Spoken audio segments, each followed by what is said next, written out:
Startuprad.io, your podcast and YouTube blog covering the German startup scene with news, interviews, and live events. Hello and welcome everybody. This is Joe from Startuprad.io, your startup podcast and YouTube blog from Germany. I'm right now here at WeWork in Frankfurt, and I do have a guest in our series together with our sponsor Invest in Hessen. Could I just call you Eric? Yes, of course. Yeah, that would be much better for our international audience. Eric, welcome. Thank you very much. Thank you for the invitation. You're very welcome. Could you briefly introduce yourself? Yeah. Hi, my name is Eric. I'm founder and CEO of Acomodeo, and born and raised actually from Frankfurt. So I know this place pretty well. And I founded the company 5.5 years ago, and still running it and having fun growing it. I see.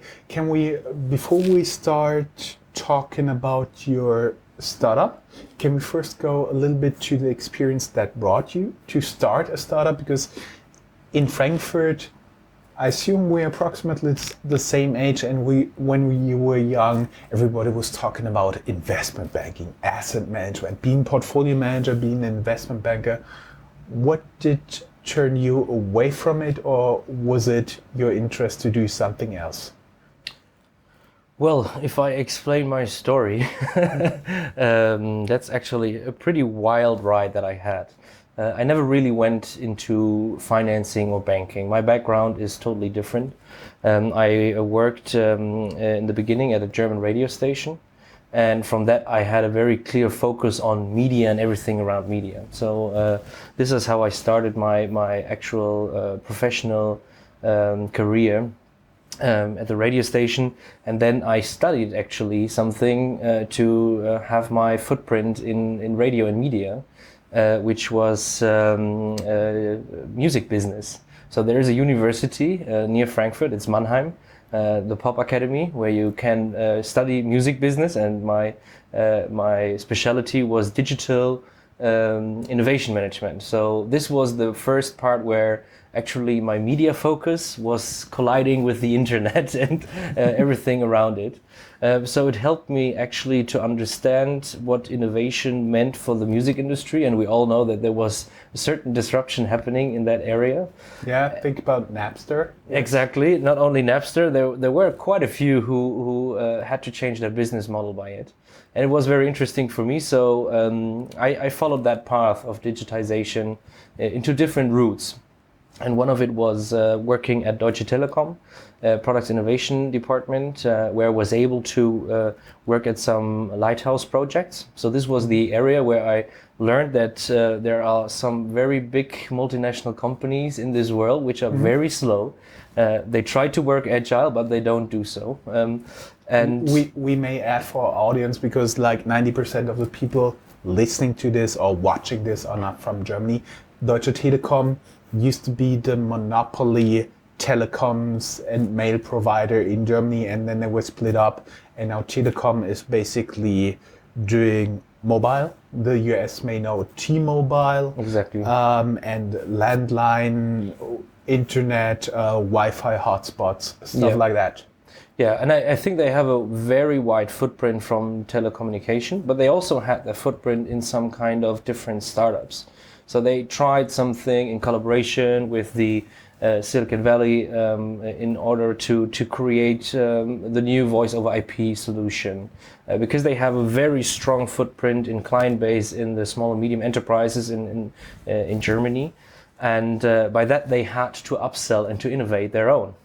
And that was very interesting because I was part of 2 of these projects, which were lighthouse projects next to their normal structure of the company.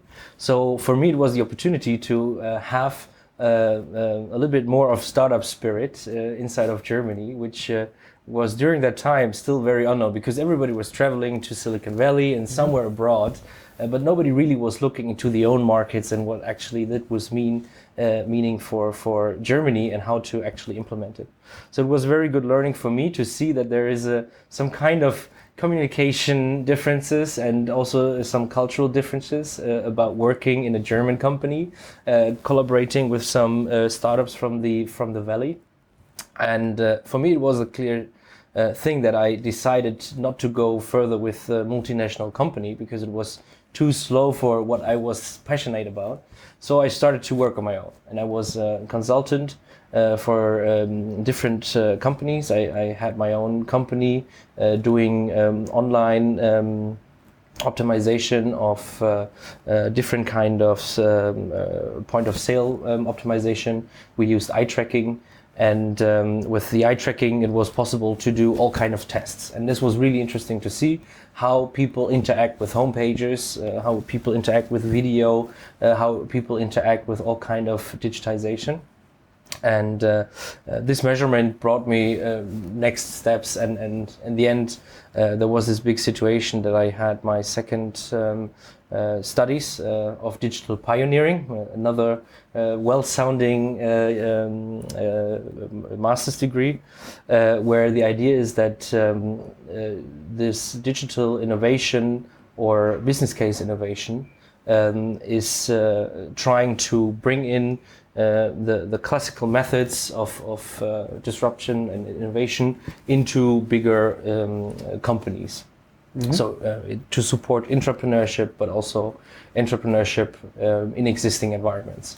And it was very helpful because during that time, together with my former flatmate, we had the idea about Acomodeo, and by that we had practically a university idea brought into life.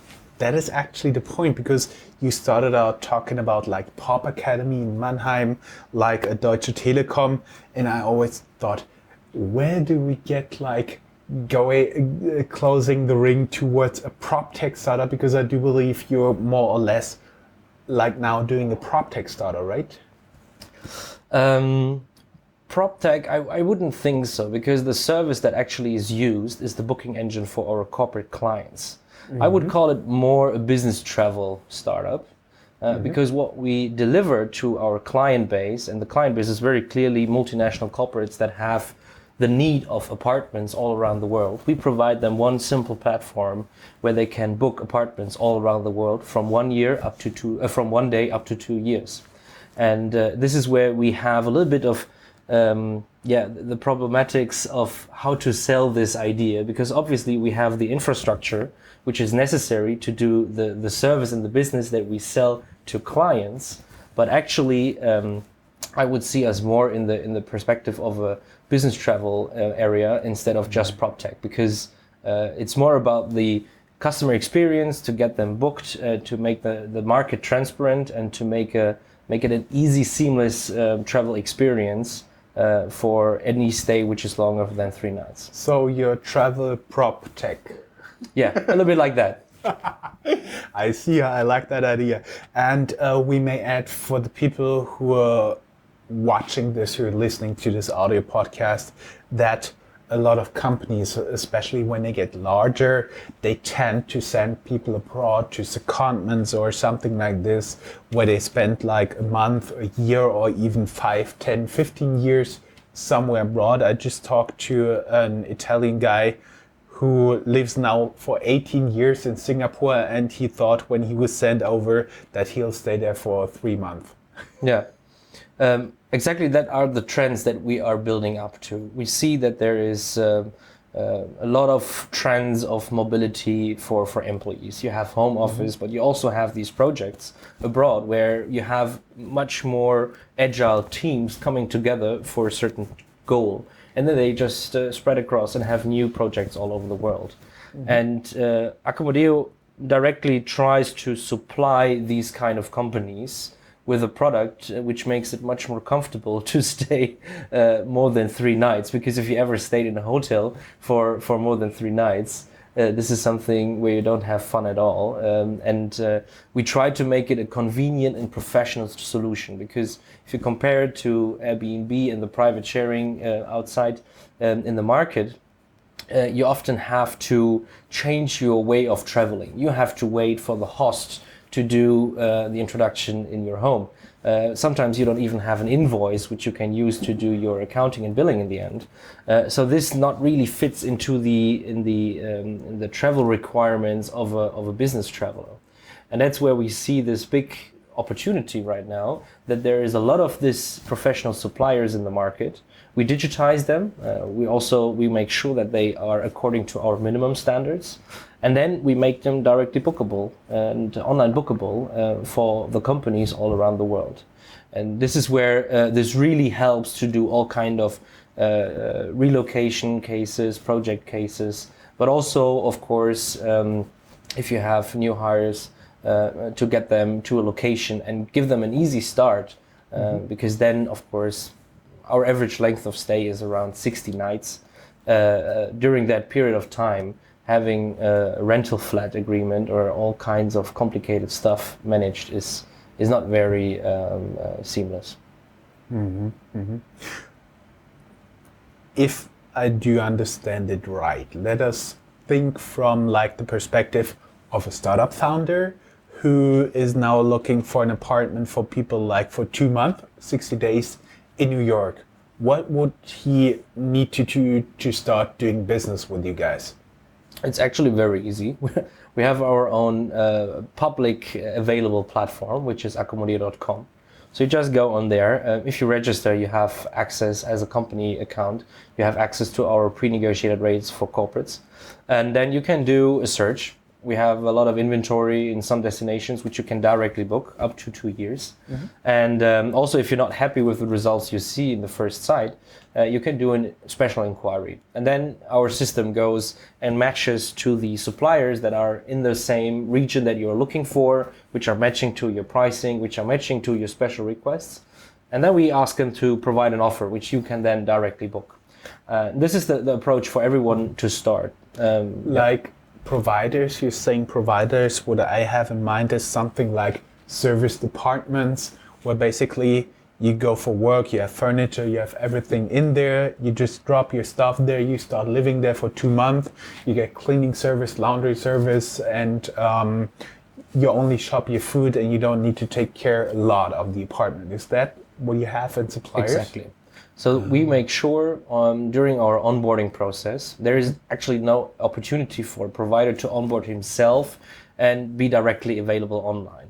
So we always have a review process where our procurement team takes a look into these suppliers, checks if there is a professional running business behind it that can do invoicing, that the services that we require are included. That means cleaning, but also to have the furniture and certain services on site, and as well that we have the amenities double checked, because if you know this problem, if you're looking for a hotel, you have tons of information about a pool, spa, restaurants, everything connected to the property, but you never really know what's inside your room. And that's exactly where our approach is a little bit more detailed into the rooms. We have the information if there is a toaster, if there is a fully equipped kitchen, or if it's just a small pantry, because that's the necessary information the traveler is looking for if he wants to stay for a longer period of time. And that's what we check during the onboarding. And then if this is reviewed, we put it online. And that's how we make sure that this complete environment of Acomodeo always fits to the minimum requirements, and that people can reliably use this solution to book all over the world and don't have to hesitate about any problems there. I was now having several questions. Like, first, what is kind of a trend you are seeing now? Like, you see more demand for like furnished apartments in, let's say, Singapore, or somewhere in Asia, or you see Africa or South America coming, and is there still like a huge demand in the United States or something like that? Let me put this a little bit into a different phrase, because we actually have the issue. We have a very clear client base. Our solution is designed for multinational corporates, so that we integrate into their travel policy, and then we supply this corporate for, let's say, everything from 4 nights on worldwide. So what we see in our own performance right now is the representation of more than 16 multinational clients that we have right now, and these they are spread across all over the world. What we can say, for example, is that they have always a very clear footprint, which is matchable to their competitors, which is very interesting to see, because it helps us, for example, to do sales. We have one big client. He's from the technology perspective, and its big opponent from the US actually has the same destinations where they have their relocation and projects happening. And for us, it's very cool, because by that we can very narrow our focus to the destinations that are important. So our procurement can directly go into these and enable them and enrich them. And for us, it's very good, because we can have a much easier process, or aligned process, because we don't have the B2C approach where we have to go into a certain market and sell it out to almost everyone. So we have a very clear target group, and we help them to supply. But what we see is that there is a lot of traction right now in the Indian and Chinese market. So especially from our German companies, which have their strongest footprint in Europe. The biggest destinations after Germany is the US, and then there's already India and China.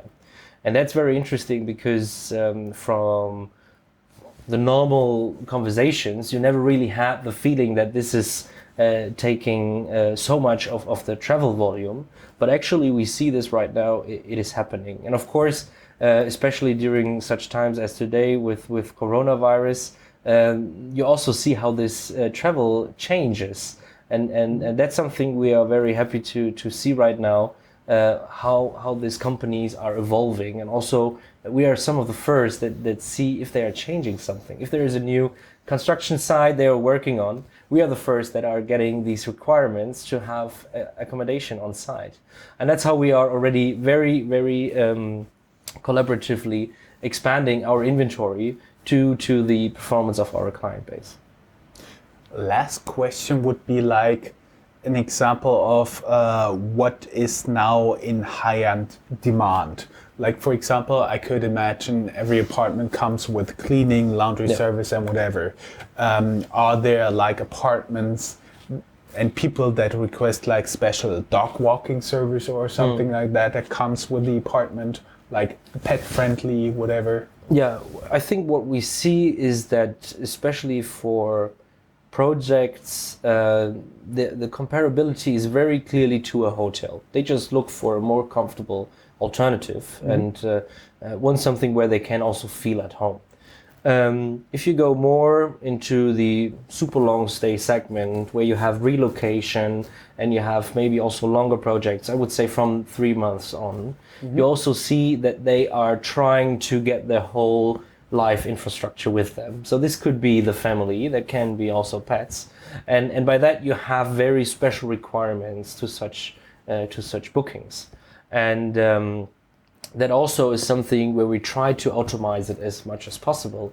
But still you have to do this a little bit different, because if you do, for example, a full year of booking, that could be 28 to 35,000 euros worth of booking volume. Something you would never really do easy online without having any personal on the contact. cell phone. And actually we have this now. So the first clients which are used to our solution, they do such bookings. And that's crazy, because that's something we never really believed in when we started. Of course, we had this hope, but now we see that the more we are integrated into companies, the more they understand that this is something in the idea of the company, because of course the company saves a lot of money by switching from a classical hotel to supply to apartments, because they're much cheaper in operations, and by that it's also in the interest of the company. And then we have these strange situations where, for example, a project of 10 people for a half year worth of, I don't know, 150,000 euros, they book it online. And that's, of course, the point where we try to make it not only a digital platform, but also a service combination to make it, but to make it an efficient service combination. So that's typically where we say there is no computer says no at Acomodeo, we always try to find a solution for our travelers. And that means to include and also to specialize on these special needs that are definitely connected to all kind of these bookings. But this could contain almost everything, from a parking lot, which is the easiest part, from people that require breakfast, even if they stay a half a year, up to the pets and family support. So this could be everything. Mm-hmm. To kind of wrap this interview up, you are now located and headquartered here in Frankfurt. You see an advantage in that? So as I said in the beginning, born and raised in Frankfurt, I know this area, so it was a very easy idea for me to remain here. If you look into the German structures of startups, that may not be the best idea to start a startup, because things are a little bit more complicated here. Starting from a very high rent, also very high personal cost, because you compete to existing strong businesses here in the area. So I think starting and ramping up a business could be done much easier than in Frankfurt. But there is a big upside of Frankfurt. We have tons of our target group, the multinational corporates, directly around the corner. So doing our direct sales, this was the place to be. Also in terms of tourism and travel technology, most of the strong partnerships that we currently have, and also the strongest players in the market, they are in Frankfurt or either in the area of Frankfurt. So this really was something where we could easily start to get in conversation with them as well. One bigger point is, as I said, we have a German client base that's traveling all around the world. Right now we have more than 500,000 contracted units in more than 150 countries. So a big benefit of Frankfurt is that we have an airport where we can fly all over the world and have very good connections. So this is how we developed during the last 5 years, and also had our global footprint supported by the location of Frankfurt, because we have international employees right now. We have more than 16 different languages which we can speak from our headquarters. Additionally to that, we have employees in India that are supporting the Southeast Asian market. We have an office in New York, which we started with the German Accelerator program.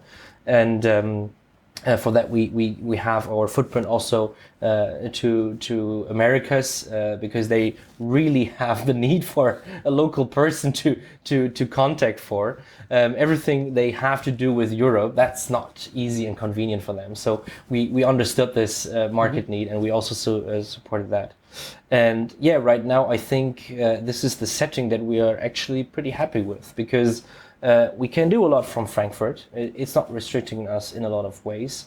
And it also is pretty easy for us to connect into all other parts of the world and make sure that we can do our business most efficiently. It was a little bit more complicated to ramp it up, but in the end it was the right decision, because for a B2B startup, as I would see Acomodeo, this is a better location for us here than any other location in Germany. Great. So only thing left for me to say is thank you very much. It was a pleasure having you as guest. Best of luck, and we let our viewers determine if you are a prop tech, a travel tech, or a B2B startup, or Great. everything. Thank you very much. Thank you for the opportunity. Thank you. That's all, folks. Find more news, streams, events, and interviews at www.startuprad.io. Remember, sharing is caring.